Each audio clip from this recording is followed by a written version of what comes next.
Next யாரை பற்றி பார்க்க போகிறோம் அப்படின்னு பார்த்தீங்கன்னா, மக்கள் இருக்கிற இடத்துல இவர் கண்டிப்பாக இருப்பார். எஸ், மக்கள் செல்வன் விஜய் சேதுபதி.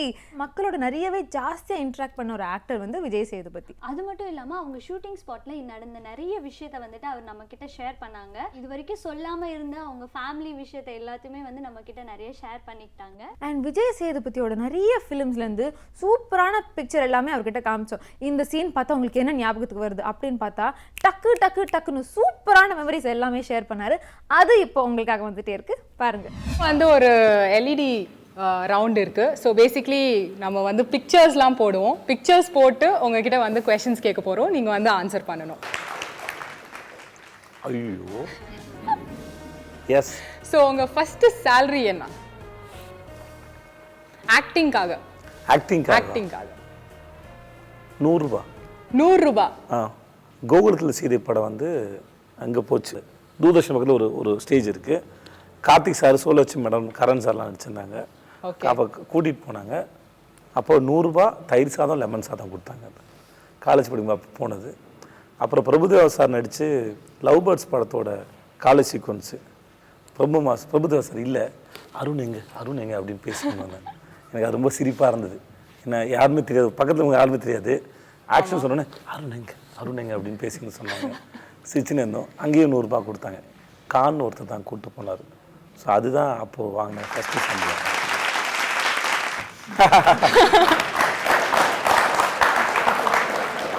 இந்த காட்டு கைத்தனா டாஸ்மாக் எப்படா மூடுவாங்க. இந்த சீன் அழகாக உருவானது. என்னென்னா, தண்ணி அடிச்சிட்டு இருப்பேன், சில்க் பாரில் பிரச்சனைன்னு சொல்லுவாங்க. அப்போ வாழைப்பழம் பக்கத்தில் இருந்தது. அப்போ நான் சொன்னேன், நான் என்ன நினச்சேன்னா, கையில் வாழைப்பழம் இப்படி இருந்தால் அது ஒரு ஃபன்னாக இருக்கும், போஸ்டராக ஒரு ஃபன்னாக இருக்கும். நான் நினச்சா, தலைவா வாழைப்பழம் சாப்பிட்டுமா தலைவான்னு கேட்டேன். நல்லண்ணா அப்படியா? அப்போ அந்த வாழைப்பழத்தை அதில் முக்கிய சாப்பிடுங்கன்னு சொன்னார். இப்போ ஒரு ஐடியா இப்படி தான் டெவலப் ஆகுது. நம்ம ஒன்று சொல்கிறோம், அப்போ அது நடக்குது இல்லையா, அது ஒரு எக்ஸைட்மெண்ட். பார்த்தா இது தியேட்டரில் அவ்வளோ பெரிய கிளாப்ஸ். நான் என்ன பண்ணுறேன், ஓ மை காட். இந்த பிக்சர் பார்த்த உடனே உங்களுக்கு வந்து என்ன ஃபீல் ஆகுது, என்ன ஞாபகம் வருது? எனக்கு நிறைய மெமரிஸ் இருக்கு. எல்லாமே ஒன் சைடு. ஆக்சுவலாக அப்போ ஸ்கூல் லைஃப்ல, காலேஜ் லைஃப்ல எல்லாமே ஒன் சைடு. நான் இது வரைக்கும் இல்லை, அப்போ ஓ இந்த கரெக்ஷன் பண்ணீங்க பாருங்க, அதான் சம மாசா இருந்தது. இல்லைம்மா, உண்மையை சொன்னாலே மாஸ் தான். இல்லை, பொய் சொல்கிறது, உண்மையை சொல்கிறது மாஸ் தான். கரெக்ட். இல்லை, நான் அப்போது என்ன சிரிப்பு. எனக்கு ஸ்கூல் டேஸ்லேயும் சரி, காலேஜ் டேஸ்லையும் சரி, எனக்கு நிறையா ஒன் சைட் லவ் நிறையா வரும், நிறையா வந்துகிட்டே இருந்திருக்கு. பட் இந்த மாதிரி ஒரு ஜானுவம் லைஃப்பில் இல்லை. நான் ஒரு ஜானுமாக நினச்ச ஒரு பொண்ணை பார்த்தேன். ஆனால் அந்த பொண்ணு கடைசி வரைக்கும் நான் பார்க்குறதே தெரியாமல் போச்சு. 4 வருஷம் ஃபாலோ பண்ணியிருக்கேன். 4 வருஷம் ஃபாலோ பண்ணேன். அப்புறம் ரொம்ப நாள் கழித்து எனக்கு கல்யாணம் ஆனதுக்கப்புறம் ஒரு நாள் ஒரு ஏரியாவில் அந்த பொண்ணு மாதிரியே வந்தது. எங்கள் அப்பா கல்யாணம் ஆகலை, கல்யாணத்துக்கு முன்னாடி ஜாகிரதையாக பேசணும்ல. கல்யாணத்துக்கு முன்னாடி நானும் எங்கள் அப்பா என் கூட இருந்தார். நானும் எங்கே போயிட்டு இருக்கும்போது அந்த பொண்ணு எனக்கு கடந்து போன மாதிரி இருந்தது. அப்புறம் டப்புன்னு வண்டி திருப்பிட்டு போனேன். என்னடா இல்லைப்பா நான் 4 வருஷம் சைட் அடிச்ச பொண்ணு நினைக்கிறேன், இரு பார்த்துட்டு வந்தேன்னு சொல்லிட்டு அப்படியே போயிட்டு வந்தோம். ஸோ அப்படியே அவங்க இல்லை, அப்படி பார்த்துட்டு அவங்க இல்லை. பட் ஆனால் அப்படி ஒரு பொண்ணை பார்த்தேன். அது அவன் லைஃப்பில் இப்போ என்ன கேட்டிங்கன்னா பார்க்கக்கூடாதுன்னு ஆசைப்பட்றேன். திரும்பி என் லைஃப்பில் அவங்கள பார்க்க நான் விரும்பலை. ஏன்னா இப்போயுமே எப்போல்லாம் அவங்கள நினைக்கிறனோ, அவங்க அதே ஸ்கூல் யூனிஃபார்மில் பேக் மாட்டிட்டு போகிற மாதிரி ஒரு இமேஜ் இருக்குது. அந்த இமேஜ் போயிடுமோன்னு பயப்படுறேன். அதனால் எனக்கு பழைய இமேஜ் ரொம்ப நல்லா இருக்குது. இது வந்து உங்கள் ஒய்ஃப்க்கு தெரியுமா, இல்லை இப்போதான் ஃபஸ்ட்டு சொல்கிறீங்களா? என் ஒய்ஃபுக்கு இதெல்லாம் நல்லா தெரியும். அவள் மெச்சூர்ட் அப்படி இல்லை. நான் சினிமாவில் நடிக்கிறேன், நிறைய ஹீரோயின்ஸ் ரொமான்ஸ் பண்ணிட்டுருக்கேன் படத்து ஸ்க்ரீனில். ஸோ அவள் கொஞ்சம் மெச்சூர்ட் ஆகிட்டாங்க அவங்க ஆக்சுவலாக வந்து. ஸோ சி எஸ்.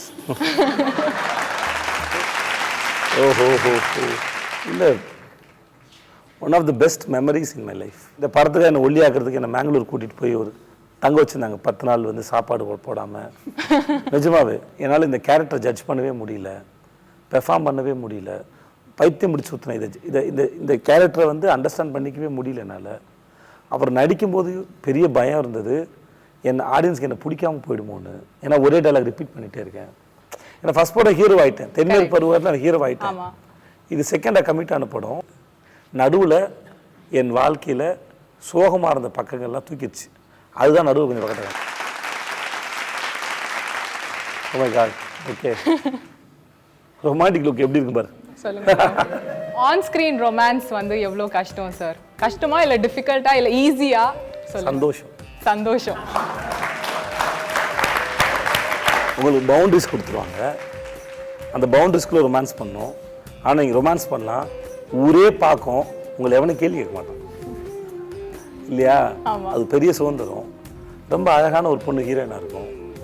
ஆக்சுவலாக உங்களை அங்கிள் கூப்பிட்ற வயசில் அது இருக்கும் ஆக்சுவலாக வந்து. ஏன்னா நான் இந்த படம் நடிக்கும்போது எனக்கு 38 வயசு, 37 வயசு. அப்போ லக்ஷ்மிக்கு 21 வயசு ஆக்சுவலாக. ஆமாம். Yes, at last. பிடிச்ச சாப்பாடுலாம் என்னது? இப்போ ஒரு பதில் சொல்கிறேன் பாரு. என் பொண்டாடி சமைக்கிற எல்லாமே பெஸ்ட். ஸோ சாப்பாடுலலாம் இது கிடையாது. எதெல்லாம் சுவையாக இருக்கோ அதெல்லாம் சாப்பிடுவேன். மற்றபடி கண்டது கழித்து சாப்பிட மாட்டேன். நாங்கள் வந்து தேட்டர் ஆர்டிஸ்ட் பசங்கண்ணா, தேட்டர் ஆர்டிஸ்ட் டீம். நாங்கள் அந்த மாதிரி கஷ்டப்பட்டு நாங்கள் ஸ்டேஜ் ஏறிட்டு கீழே வரும்போது எங்களை ஜட்ஜ் பண்ணுற பசங்க வந்து 17-18 இயர்ஸ் ஓல்டு பசங்க, மியூசிக்கலி பண்ணுற பசங்க. அப்போ நான் படம் நடிக்கிறேன், ஒரு குழந்தை வந்து சொல்லுது, கேரளாவில் இருக்கும்போது ஒரு குழந்தை வந்து சொல்லுது, 5th ஸ்டாண்டர்ட் படிக்கிறான், அங்கிள் தேங்க்ஸ் ஃபார் 96னா. ஐயோ, ஒரு குழந்தை என்ன பாராட்டுன்னு நினைக்கிறேன், சிறுமியாக நினைக்கிறதா பெருமைப்படுறதா? அப்போ பாராட்டினா உங்களுக்கு வயசு தெரியாது, பாராட்டலைன்னா வயசு தெரியுதுல்ல, அப்படி தானே கணக்காகுது. எல்லாத்துக்கும் ஒன்று தான் இருக்குது. குறையும் குற்றத்தையும் எதுக்கு ஒன்று கண்டுபிடிக்கிற வரைக்கும் நம்ம லைஃப்பில் மாற்றம் நிகழாது. நம்ம தான்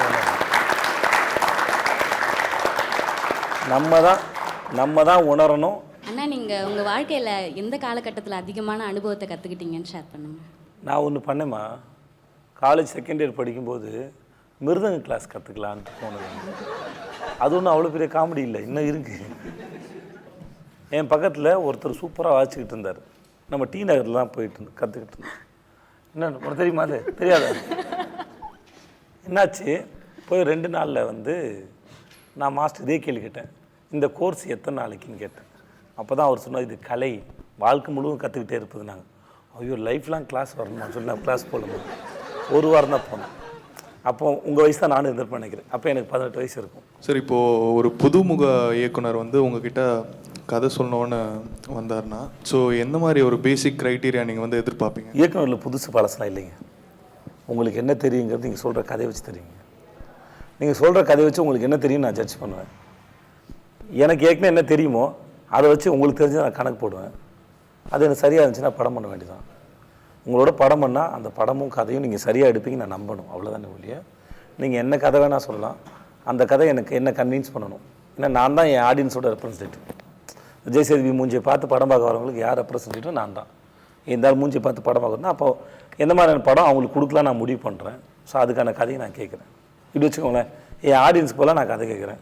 உங்கள் லைஃப்பில் நீங்கள் ரொம்ப ரசித்து படித்த ஒரு புத்தகம் பேர் அண்ட் இந்த வாசிப்பு பழக்கம்ன்றது வாழ்க்கையில் எவ்வளோ முக்கியமானது அப்படின்றத நீங்கள் சொல்லணுன்னா? ஓகே, நான் அப்படி படித்ததில்லை.